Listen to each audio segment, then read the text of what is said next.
രാമചന്ദ്രാഭിഷേകം ശ്രീരാമചന്ദ്രാഭിഷേകം സീതയാ സഹിത രാമചന്ദ്ര രഘുവീരരാജ്യാഭിഷേകം ശ്രീനീലകണ്ഠാഭിഷേകം ആഞ്ജനേയ പരിസേവ്യൻ ധീരഭരതാഭിപൂജ്യൻ വീരലക്ഷ്മണ കുമാര ശത്രുഘ്ന സോദരാർച്ചിത പദാബ്ജൻ ശ്രീനീലകണ്ഠ ഹൃദയേശൻ രാമചന്ദ്രാഭിഷേകം ശ്രീരാമചന്ദ്രാഭിഷേകം. സുമന്ത്ര രാജാവിനെ കൈകേയിയും വന്ദിച്ചിട്ട് ഉടനെ തന്നെ അവിടെ നിന്ന് ആ കൊട്ടാരത്തിൽ നിന്നിട്ട് പുറത്തിറങ്ങി രാമന്റെ കൊട്ടാരത്തിലേക്ക്. അതധികം ദൂരമൊന്നുമല്ല. സുമന്ത്രർ അവിടേക്ക് വളരെ വേഗത്തിൽ പുറപ്പെട്ടു. സുമന്ത്രര് രാമന്റെ ഭവനത്തിലേക്ക് ചെല്ലുകയാണ്. തം വൈശ്രവണ സംകാശം ഉപവിഷ്ടം സ്വലംകൃതം ദദർശ സൂതപര്യങ്കേ സൗവർണേ സോതരച്ഛതേ. രാമന്റെ കൊട്ടാരത്തിനുള്ളിലേക്ക് പ്രവേശിച്ചു. സുമന്ത്രർക്ക് ഏത് സമയവും ഈ കൊട്ടാരങ്ങളിൽ ചെല്ലാം. അത് പ്രത്യേകിച്ച് വാൽമീകി പറയുന്നുണ്ട്, ആരും തടയില്ല. കാരണം രാജാവിന്റെ എപ്പോഴും നിലനിൽക്കുന്നതായ ആജ്ഞയുണ്ട്. അതുകൊണ്ട് ആരുടെയും അനുവാദം കാത്തു നിൽക്കേണ്ട കാര്യമില്ല. സുമന്ത്രർ നേരെ രാമന്റെ കൊട്ടാരത്തിനുള്ളിലേക്ക് ചെന്നു. അപ്പോഴേക്കും ശ്രീരാമചന്ദ്രനെ കണ്ടു. സീതാദേവിയോടൊപ്പം തന്റെ കട്ടിലിൽ ഇരിക്കുന്ന രാമനെ കണ്ടു. അത് സ്വർണവർണ്ണാഭമാണ്. ആ കട്ടില് കമനീയമായിരിക്കുന്ന വിരിപ്പ് അതിനെ അലങ്കരിക്കുന്നു. ആ കട്ടിലില് രാമൻ ഇരിക്കുമ്പോഴേക്കും വൈശ്രവണൻ, കുബേരൻ, ധനത്തിന്റെ അധിദേവതയാണ് അദ്ദേഹം. വടക്കേ ദിക്കിന്റെ പാലകനുമാണ് അദ്ദേഹം. സാക്ഷാൽ മഹാദേവന്റെ പരമഭക്തനുമാണ് അദ്ദേഹം. അദ്ദേഹം ഇരിക്കുകയാണോ എന്ന് തന്നെ തോന്നും. അങ്ങനെ കുബേരനെ പോലെ തന്റെ കട്ടിലിൽ വിരാജിക്കുന്ന ശ്രീരാമചന്ദ്രനെ കണ്ടു. ശ്രീരാമചന്ദ്രന്റെ അടുത്ത് സീത ഇരിപ്പുണ്ട്. സ്ഥിതയാ പാർശ്വതശ്ചാപി വാലവ്യജനഹസ്തയ. ഒരു വ്യജനം, വീശറി സീതാദേവിയുടെ കരത്തിലുണ്ട്. വിശറിയുമായിട്ട് സീതാദേവി രാമന്റെ സമീപത്ത് ഇരിക്കുന്നു. രാമനെയും സീതയെയും കണ്ട് സുമന്ത്രര് സന്തോഷത്തോടു കൂടിയിട്ട് വന്ദിച്ചു. എന്നിട്ട് രാമനോട് പറഞ്ഞു തുടങ്ങി, കൗസല്യ സുപ്രജാരാമ പിതാത്വം ദ്രഷ്ടമിച്ഛതി. കൗസല്യയുടെ ഭാഗ്യ സ്വരൂപമാണ് രാമൻ. കൗസല്യക്ക് സുപ്രജ, നല്ല മകനോടുകൂടിയവൻ എന്നുള്ളതായ ആ ഒരു ബഹുമതി കൈവരുന്നത് ഈ രാമൻ പുത്രനായി ലഭിച്ചതുകൊണ്ടാണ്. അങ്ങനെ കൗസല്യ ആനന്ദവർദ്ധനായിരിക്കുന്ന അല്ലയോ രാമ, കൗസല്യയുടെ ശ്രേയസ്സിനും പേരിനും പ്രശസ്തിക്കും ഒക്കെ ആധാരമായിരിക്കുന്ന അല്ലയോ രാമ, അങ്ങയുടെ അച്ഛൻ ദശരഥ മഹാരാജാവ് അങ്ങയെ കാണാനായിട്ട് ആഗ്രഹിക്കുന്നു. അദ്ദേഹത്തോടൊപ്പം ആരുണ്ട് എന്ന് ചോദിച്ചു കഴിഞ്ഞാല് മഹിഷ്യാഭിഹി കൈകേയ്യ, തന്റെ മഹിഷിയായിരിക്കുന്ന കൗസല്യയും സുമിത്രയും കൈകേയിയുമാണല്ലോ അദ്ദേഹത്തിന്റെ മഹിഷിമാര്. അതിൽ പട്ടമഹിഷി യഥാർത്ഥത്തില് കൗസല്യ തന്നെയാണ്. തന്റെ പത്നിയായിരിക്കുന്ന കൈകേയിയോടൊപ്പം അദ്ദേഹം അങ്ങേ കാത്ത് അവിടെ ഇരിപ്പുണ്ട്. ഗമ്യതാം തത്ര മാചിരം, ഇനി കാലം വൈകരുത്, വളരെ വേഗത്തിൽ ചെല്ലണമെന്നാണ് രാജാവിന്റെ ആജ്ഞ.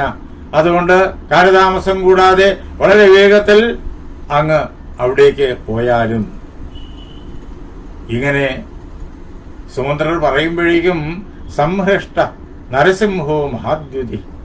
നരസിംഹം പുരുഷശ്രേഷ്ഠൻ, പുരുഷശ്രേഷ്ഠനായിരിക്കുന്ന ശ്രീരാമചന്ദ്രൻ, മഹാദ്യുതിയായ നല്ലവണ്ണം ശോഭിക്കുന്ന തിളങ്ങുന്ന പ്രകാശം ചൊരിയുന്ന ആ ശ്രീരാമചന്ദ്രൻ അങ്ങേയറ്റം സന്തുഷ്ടനായി തീർന്നു. എന്നിട്ട് അദ്ദേഹം വളരെയേറെ സന്തോഷത്തോടുകൂടി സീതാദേവിയെ സന്തോഷിപ്പിച്ചുകൊണ്ട് സീതാം ഇതം ഉവാചഹ, സീതയോട് രാമൻ ഇങ്ങനെ പറഞ്ഞു എന്ന് വാൽമീകി നമ്മെ കേൾപ്പിക്കുകയാണ്. ദേവി ദേവശ്ച ദേവീച്ച സമാഗമ്യ മദന്തരെ മന്ത്രയേതേ ധ്രുവം കിഞ്ചിത് അഭിഷേചന സംഹിതം. അല്ലയോ ദേവി, ഇതാ സുമന്ത്രർ വന്ന് നമുക്ക് നൽകിയിരിക്കുന്ന ഈ സന്ദേശം വളരെ ഭംഗിയായിട്ട് വ്യക്തമാക്കുന്നുണ്ട്. നമ്മുടെ പിതാവ് ദശരഥ മഹാരാജാവ്, അദ്ദേഹം നമ്മുടെ അമ്മയായിരിക്കുന്ന കൈകേയിയോടൊപ്പം അവിടെ കൈകേയി ഭവനത്തിൽ ഒരുമിച്ചിരിക്കുന്നു. അവിടെ ഇരുന്നു കൊണ്ട് അവർ രണ്ടുപേരും ഈ യുവരാജ്യാഭിഷേകത്തെ കൂടുതൽ ഭംഗിയാക്കി നടത്താൻ പാകത്തിന് വേണ്ടുന്ന കാര്യങ്ങൾ എന്തൊക്കെ വേണം എന്ന് ഒരുമിച്ച് മന്ത്രിക്കുകയാണ്. വളരെ ഗൗരവമായിട്ട് ആലോചിക്കുകയാണ്. അതിലെന്തൊക്കെയൊക്കെ അദ്ദേഹത്തിന് എന്നെയും കൂടി അറിയിക്കാനുണ്ട് കൈകേയിയുടെ മുന്നിൽ വെച്ച് തന്നെ. അതുകൊണ്ടാണ് അദ്ദേഹം സുമന്ത്രനെ തന്നെ ഇങ്ങോട്ട് പറഞ്ഞയച്ചിരിക്കുന്നത്. ഇത് കേട്ടപ്പോഴേക്കും സീതാദേവിക്ക് വളരെയേറെ സന്തോഷമായി കഴിഞ്ഞു. എന്തായിരിക്കാം കൈകേയിയും ദശരഥനും സംസാരിക്കുന്നത്? രാമൻ പറഞ്ഞു, സാ പ്രഹൃഷ്ട മഹാരാജം ഹിതകാമാനുവർത്തിനി ജനനീച്ച അർത്ഥകാമാമേ കേകയാധിപതേ സുതാഹ. ആ അമ്മ, കേകയ രാജ്യത്തിലെ രാജാവിന്റെ മകളായിരിക്കുന്ന എന്റെ ആ അമ്മ കൈകേയി, അദ്ദേഹം ആ അമ്മ വളരെയേറെ സന്തുഷ്ടയാണ്. എന്തുകൊണ്ട്?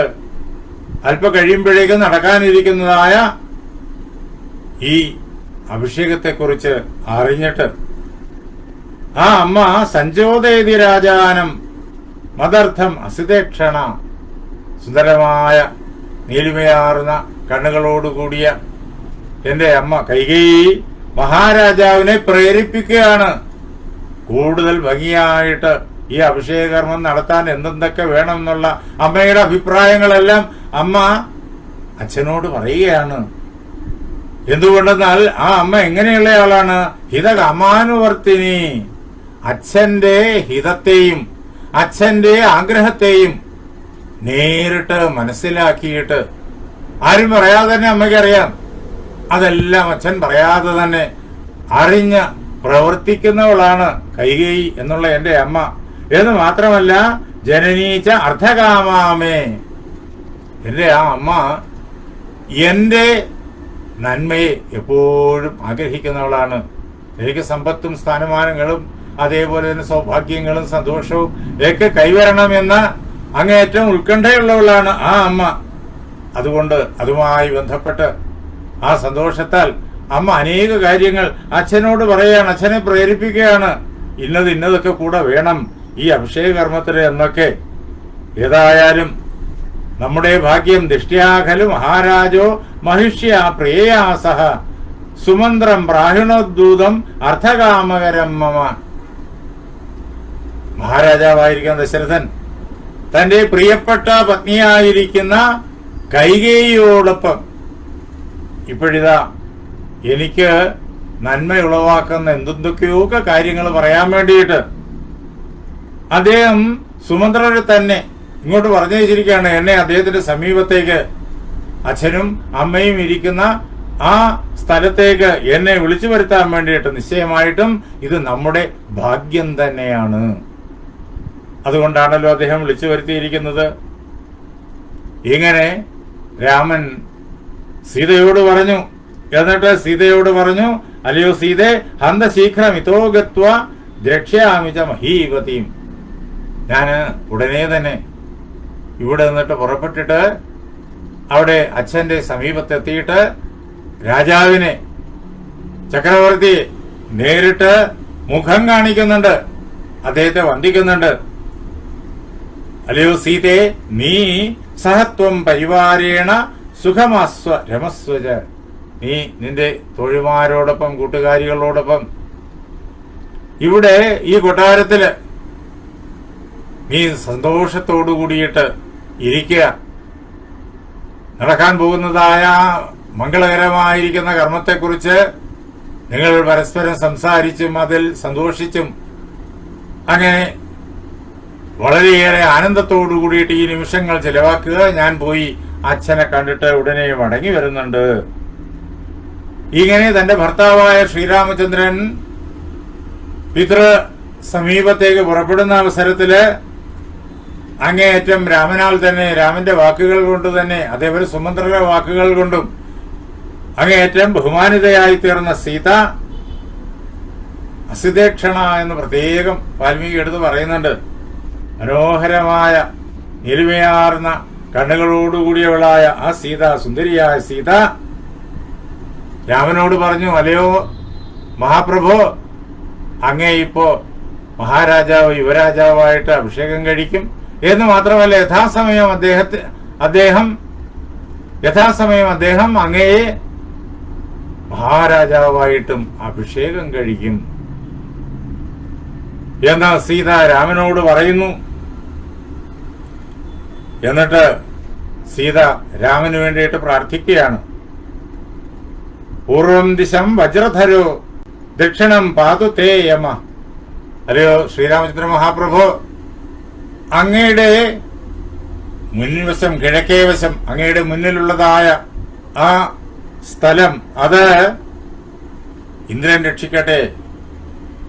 അങ്ങയുടെ വലതേവശം, അതിനെ യമൻ രക്ഷിക്കട്ടെ. വരുണ പശ്ചിമാവാശാം, വരുണദേവൻ പടിഞ്ഞാറേ ദിക്കിനെ രക്ഷിക്കട്ടെ.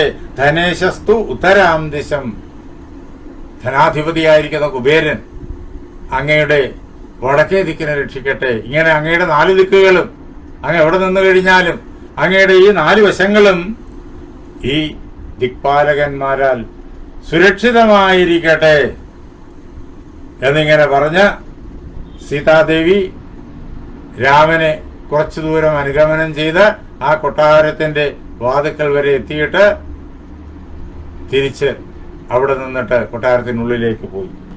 ശ്രീരാമചന്ദ്രനാകട്ടെ